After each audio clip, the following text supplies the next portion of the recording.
એક બેન 3 મિનિટમાં 43 પાણીપુરી ખાઈ ગયા।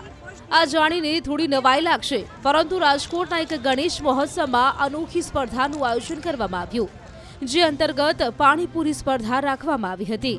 આ સ્પર્ધામાં રાજકોટના કલ્પનાબેન પોપટ નામના મહિલાએ 3 મિનિટમાં 43 પાણીપુરી ખાઈને પ્રથમ ક્રમાંક હાંસલ કર્યો હતો।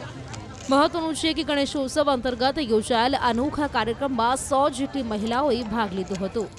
हाँ, आज लगभग 18 वर्षीय भारतीय जनता पार्टी बहनों माटे अलग अलग स्पर्धा राखे छे। एमां हूँ लगभग 8 થી 10 वर्षीय पार्टिसिपेट करूँ छूँ। एमां 7-8 वखत मारो नंबर आव्यो छे।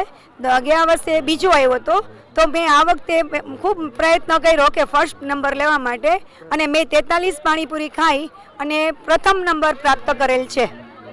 અને મને પાણીપુરી બહુ જ ભાવે છે। મારો આ ઇન્ટરેસ્ટિંગ છે એટલે મેં આ સ્પર્ધામાં ભાગ લીધો। એનું કારણ શું છે કે મારે ઘરે હું સ્કૂલમાં જોબ કરું છું ને, એટલે મારી જમવાની સ્પીડ વધુ છે, એટલે હું આ જે મિનિટની જે લિમિટ હોય છે ને એમાં હું સ્પીડથી ખાઈ શકી અને ફર્સ્ટ ક્રમાંક પ્રાપ્ત કરેલ છે। નહીં, કશું જ નથી। ત્યાર પછી મારો નંબર આવ્યા પછી બધી ફ્રેન્ડ્સ કે હજી તું ખા, તો મેં બીજી 7 પાણીપુરી ખાધી અને 50 નંગ ખાધેલ છે। અત્યારે મારો બીજો નંબર આવ્યો છે ને મેં 42 પાણીપુરી ખાધી છે। એકચ્યુઅલી ઓલવેઝ ફર્સ્ટ જ આવું છું, પણ સારું આ વખતે બીજાને ચાન્સ મળ્યો એમ।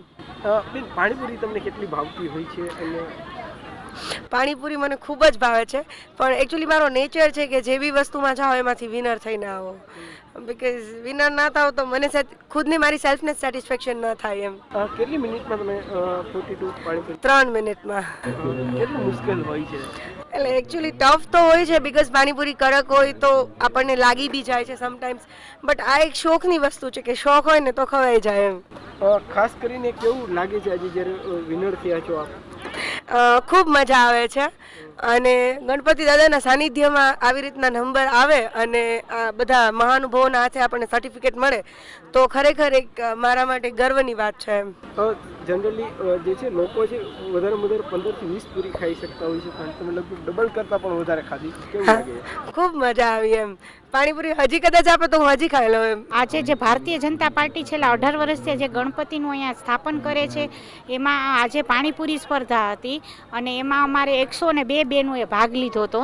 અને એની વચ્ચે જ્યારે અત્યારે અમારે ટૂંકમાં ક્વોલિફાઈડ રાઉન્ડમાં 1 મિનિટમાં 11 પાણીપુરી ખાવાની હોય, એમાંથી તો બહેનો પસંદ થયા હતા, અને એમની વચ્ચેથી પાછા અમે ફાઇનલ રાઉન્ડના બધા બહેનોને પસંદ કર્યા, તો અમારે 1 નંબર ઉપર 43 પાણીપુરી સાથે 2 બહેનો આવ્યા છે, 42 પાણીપુરી સાથે પણ 1 બેન આવ્યા છે, અને 41 પાણીપુરી સાથે 2 બહેનો આવ્યા છે, અને 40 પાણીપુરી સાથે 3 કોન્સોલેશન પ્રાઇઝ અમે આપી છે।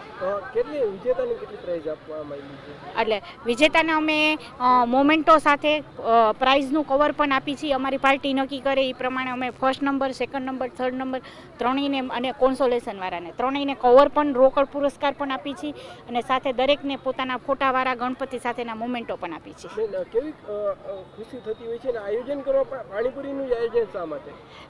બહેનો માટે સૌથી લોકપ્રિય પાણીપુરી છે, કે ગમે એ બહેનોને પૂછશો ને તમે તો એનું સૌથી પ્રિય ખોરાક કયો ને તો પાણીપુરી હોય છે।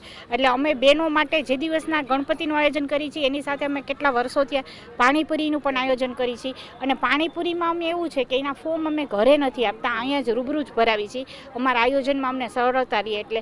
તો એના માટે થઈને તમે માનશો કે અમારે ગણપતિનું સ્થાપના થાય એના 2 દિવસમાં જ અમારે ટપોટપ 100 ફોર્મ ભરાઈ જાય છે।